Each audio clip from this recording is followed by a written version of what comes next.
I will do my very best to condense what has been an incredible journey for me these past few weeks. And we are coming to the end of our journey with Frank Ostaseski's book, The 5 Invitations. And we're, of course, now on number 5.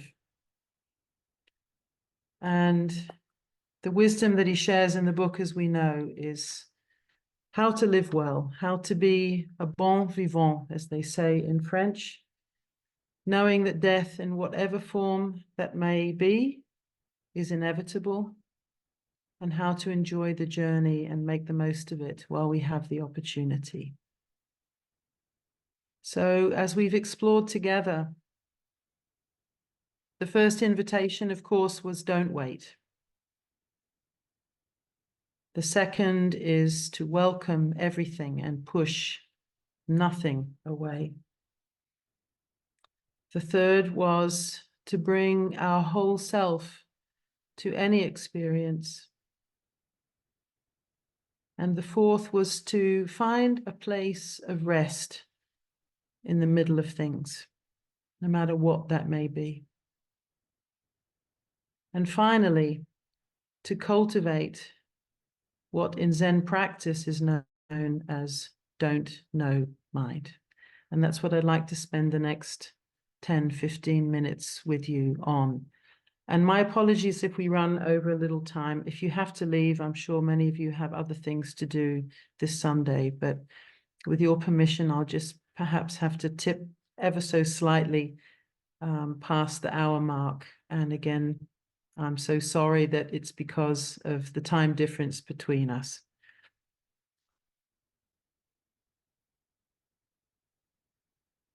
So the important thing before we dive in is to remember that don't know mind is not about knowing nothing or throwing away what we do know or have learned.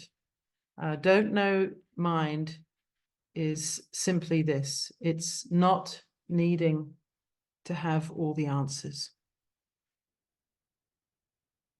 One of the greatest minds in human history, Albert Einstein, said, if you can believe, towards the end of his life, imagine one of the great geniuses that has ever influenced our modern Western world, said, we know, in fact, nothing at all.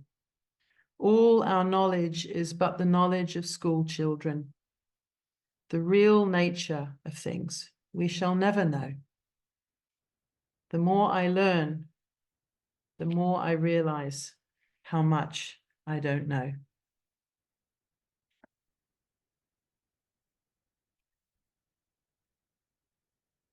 In this final chapter, Frank explores the word ignorance. He says that ignorance is usually thought of as an absence of information or being unaware.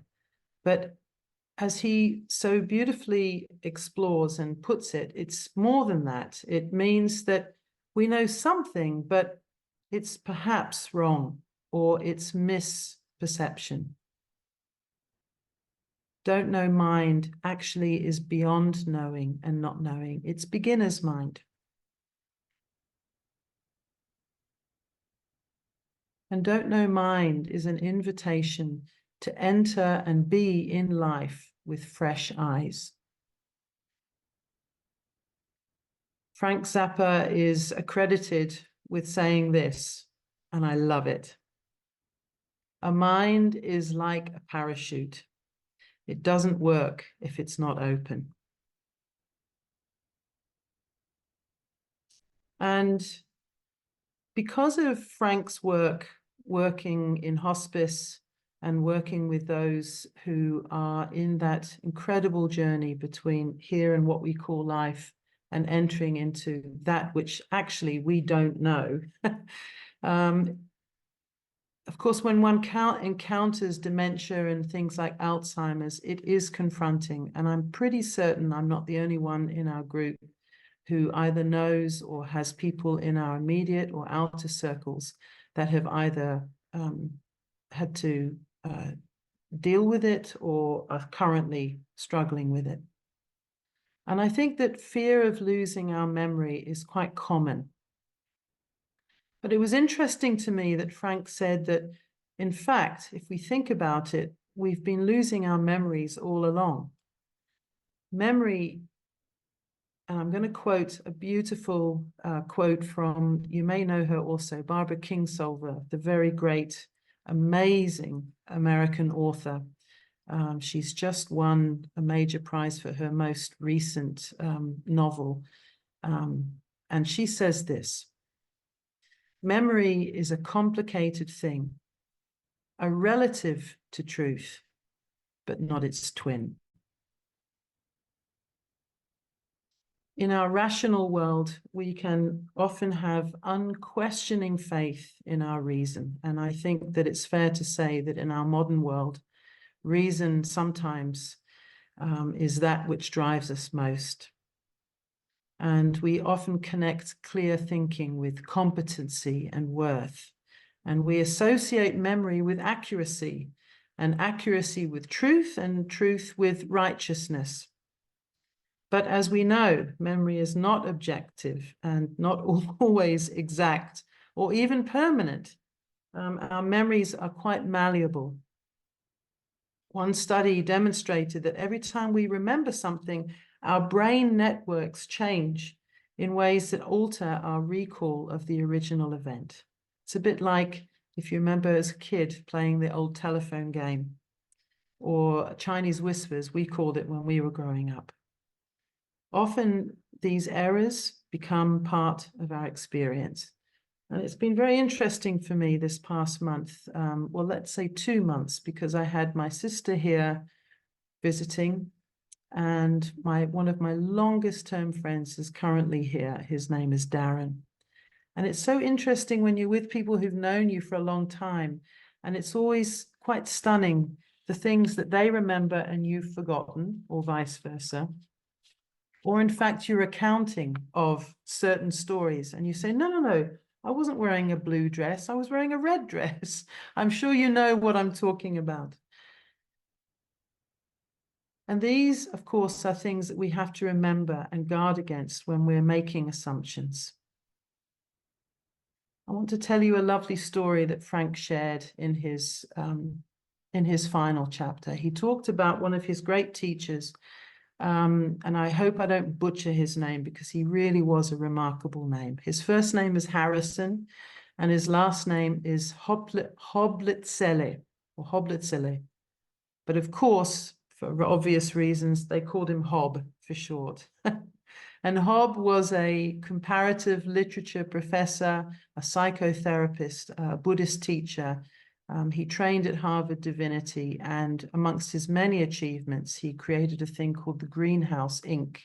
Some of you may even know of this, which is a mental health collective in Cambridge, Massachusetts. Well, this brilliant, brilliant mind, also ended up having Alzheimer's. But he continued to give teachings and Dharma talks. And Frank records a time when he and his friend and fellow poet, Jack Cornfield, you may know that name, were there in a meditation group. And suddenly it became obvious that Hob suddenly didn't know who he was, why he was there.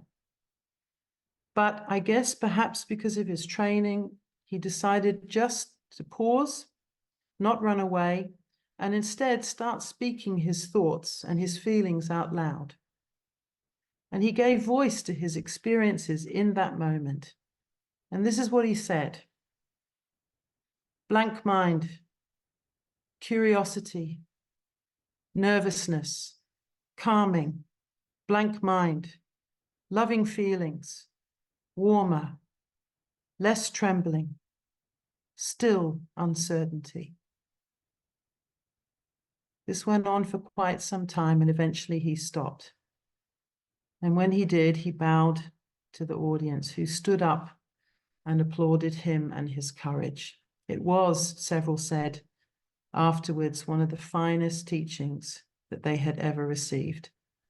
And for that moment, for that brief moment, Hob had transformed even his Alzheimer's into freedom.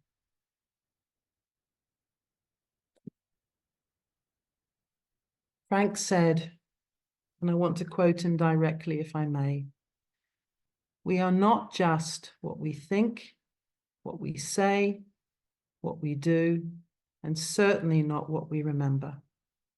Those experiences and what we know do not define who we are. Who we are is much, much bigger than that. And awareness is not just a cognitive function. Awareness is beyond thought, beyond feeling, beyond action. Everything comes and goes in awareness, and that's the ground of who we are."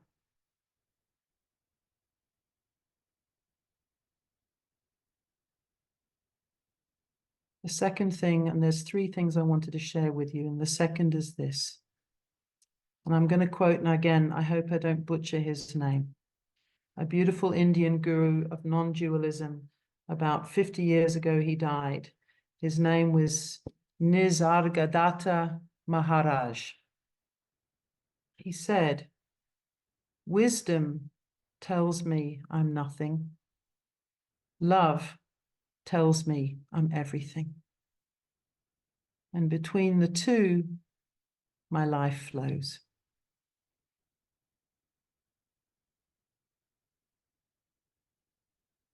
There's an ancient story about two Buddhist monks in China.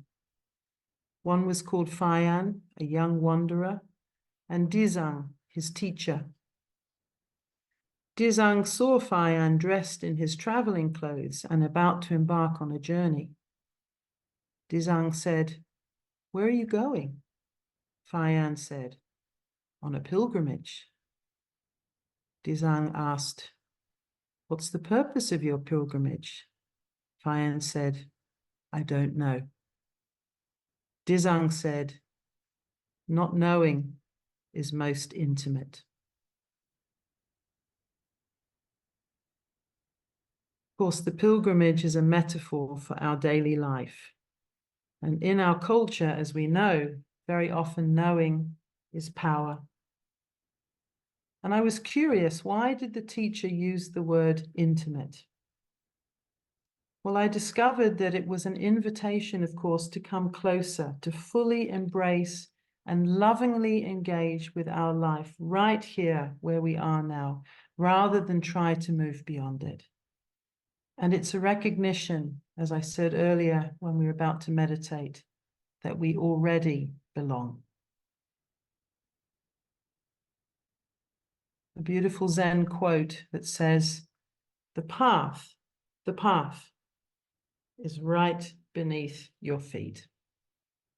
And of course, it's not stasis, it's movement. A path is designed to move, not get stuck because we don't know, but rather to keep moving. I remember when I was doing my degree in Sydney, in Australia, about 7 or 8 years ago, and I was going through a little bit of a personal crisis and feeling, as we often use the word, lost.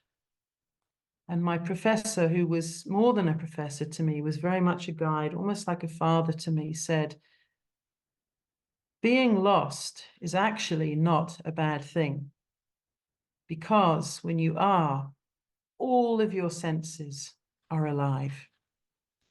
Because very often when we think we know where we're going or what we're doing, in a way we stop paying attention. But when we're lost, quote unquote, suddenly we have to pay more attention.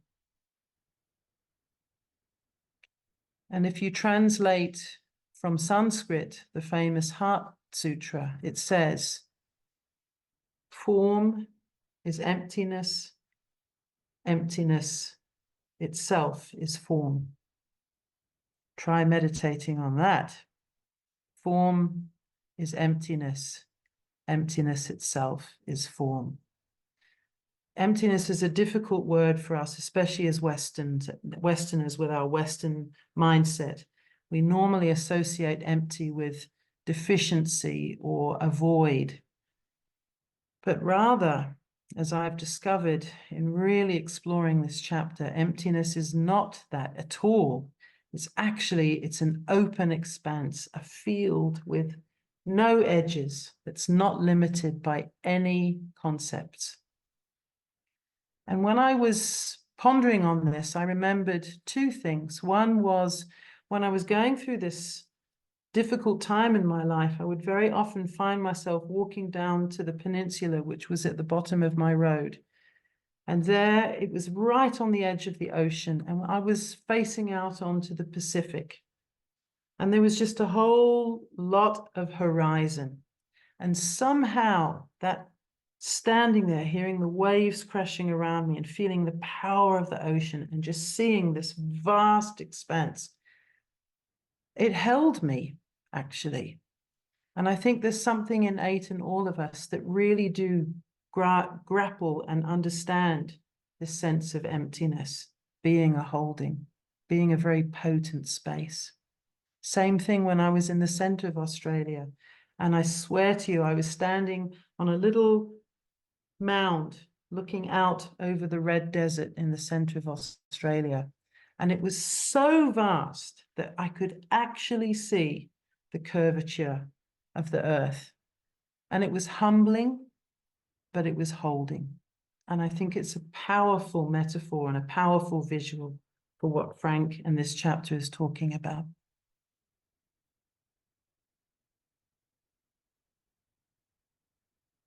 And the third thing I want to touch upon before we finish is this, and I'll quote from you the beautiful Sufi poet Hafiz. "Now," says Hafiz, "is the season to know that everything you do is sacred." Now, Thich Nhat Hanh, we know him very well.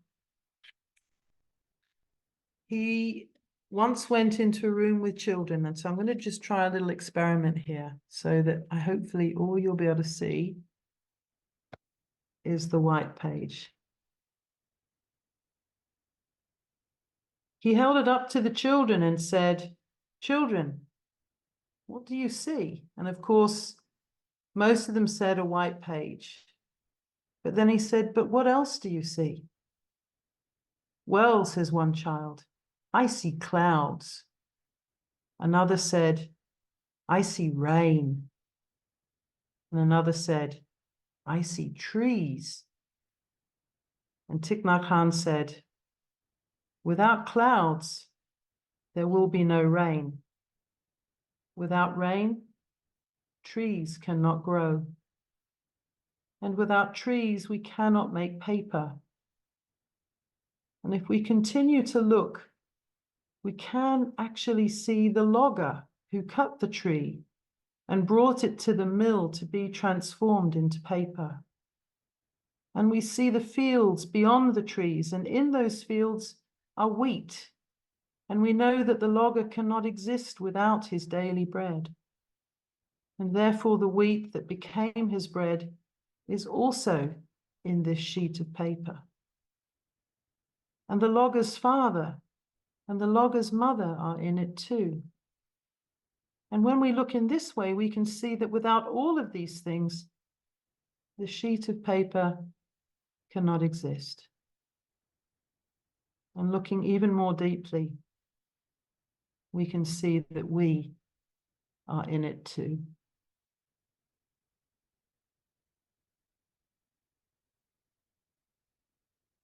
A powerful reminder of our deep belonging and our utter interdependence with all things and all of life. And of course, Islam, the word Islam translated in English means surrender. And how beautiful that the essence of this don't know mind and this being interdependent really is surrender. And now I want to close with words that are not mine.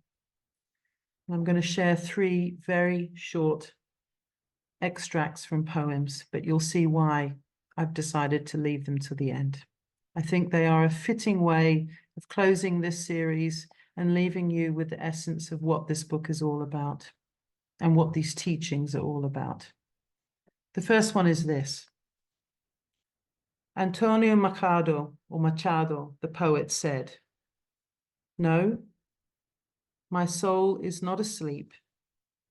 It is awake, wide awake.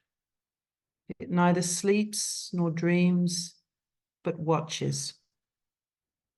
Its clear eyes open, far off things, and listens at the shores of the great silence."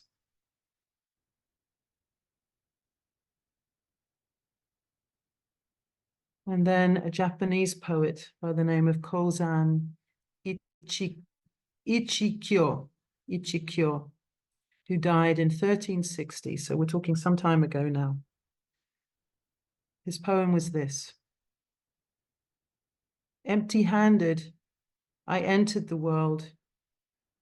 Barefoot, I leave it. My coming, my going, two simple happenings that got entangled."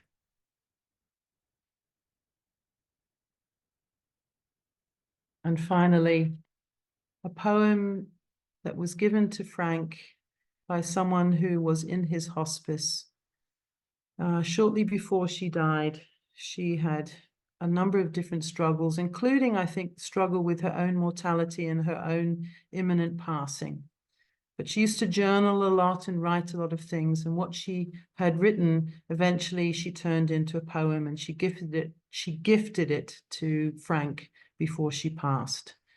And her poem is an invitation to do this very thing that we're talking about with Don't Know Mind, to be open-minded and open-hearted in all the great don't knows of life, including death. And these are her words. "Don't just stand there with your hair turning grey. Soon enough, the seas will sink your little island. So while there is still the illusion of time, set out for another shore. No sense packing a bag. You won't be able to fit it into your boat. Give away all your collections. Take only new seeds and an old stick. Send out some prayers on the wind before you sail. And don't be afraid. Someone knows you're coming, and an extra fish has been salted."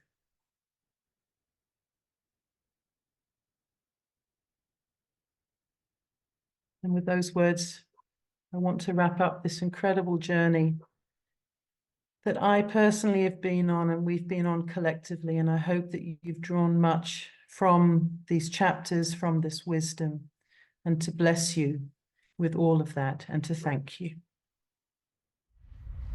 If you like this video, please like us on YouTube, subscribe to our YouTube channel, and click on the bell to be notified whenever we post a new video. Thank you.